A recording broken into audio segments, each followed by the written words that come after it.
എല്ലാവർക്കും നമസ്കാരം. ഇന്ന് ഞാൻ പിക്ക് ലൈൻ ഇട്ടതിന് നല്ല പെയിനുണ്ട്, വീട്ടിലുണ്ട്. മുഖത്തൊക്കെ പാടുണ്ടല്ലേ, അതൊക്കെ ഉണ്ട്, ഭയങ്കര പെയിനാണ്. അപ്പം സത്യം പറഞ്ഞാൽ ഈ കിടക്കയിൽ കിടക്കുമ്പോൾ അല്ലെങ്കിൽ വേദന കൊണ്ട് കിടക്കുമ്പോൾ ഞാനൊരു പാട്ട് പാടി ആശ്വസിക്കാറുണ്ട്. നിങ്ങൾക്ക് പലർക്കും ഈ പാട്ട് അറിയാമായിരിക്കും, എങ്കിലും ഞാൻ എൻ്റെ രീതിയിലൊന്ന് പാടാം. ഇങ്ങനെ വേദന അനുഭവിക്കുന്നവർക്ക് ചിലപ്പോൾ ആശ്വാസമാകുമായിരിക്കുമല്ലോ. ഞാൻ വലിയ പാട്ടുകാരിയൊന്നുമല്ല കേട്ടോ. രോഗമെന്നെ പീഡിച്ചൻ,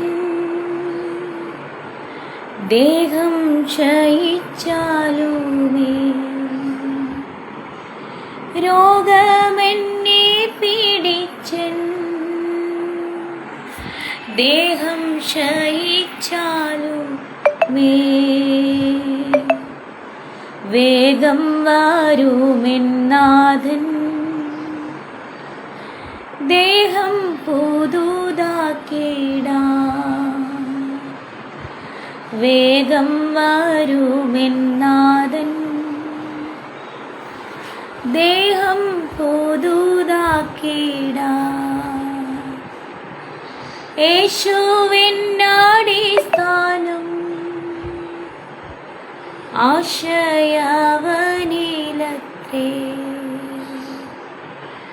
ആശ്വാസത്തിൻ പൂർണ്ണത യേശുവിൽ കണ്ടേ ഞാനും. സോ എല്ലാവരും എനിക്ക് വേണ്ടി പ്രാർത്ഥിക്കണം. ഞാൻ നിങ്ങൾക്ക് വേണ്ടിയൊക്കെ പ്രാർത്ഥിക്കാം. ബ്ലീഡിങ് ഉണ്ട് ചെറുതായിട്ട്, സോ പെയിനാണ്. Good night. നല്ല ശബ്ദം കേട്ടോ.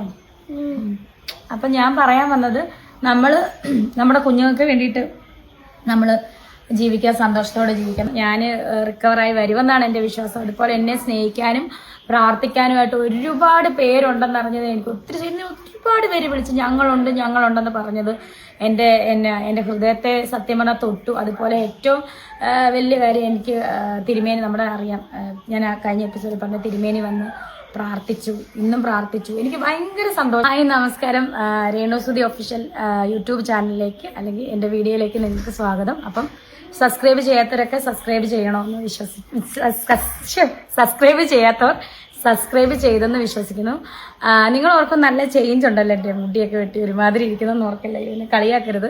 ഞാനൊന്ന് ചേഞ്ച് ആയിക്കോട്ടെ എന്ന് വെച്ചിട്ട് ചെയ്തതല്ല, കാര്യം പറയാം. അപ്പോൾ ഞാൻ കഴിഞ്ഞ ദിവസം നിങ്ങൾ വീഡിയോ കണ്ടല്ലോ, നമ്മുടെ യൂട്യൂബ് ചാനലിൽ കൂടെ, മെയിൻ സ്ട്രീം വണ്ണിൻ്റെ യൂട്യൂബ് ചാനലിൽ കൂടെ എൻ്റെ വീഡിയോ. എനിക്ക് പറയാനുള്ള, ഞാൻ എന്നും പറയുന്ന പോലെ എൻ്റെ പ്രേക്ഷകരോട് എനിക്ക് എന്തെങ്കിലും പറയാനുണ്ടെങ്കിൽ ഞാൻ അവരുടെ മുഖത്ത് നോക്കി പറയും. അതാണ് ഇന്നലെ പറഞ്ഞത്. അപ്പം നിങ്ങൾക്ക് ഇന്നലെ കഴിഞ്ഞ ദിവസമായിട്ട് ഞാൻ നിങ്ങളോട് പറഞ്ഞത്.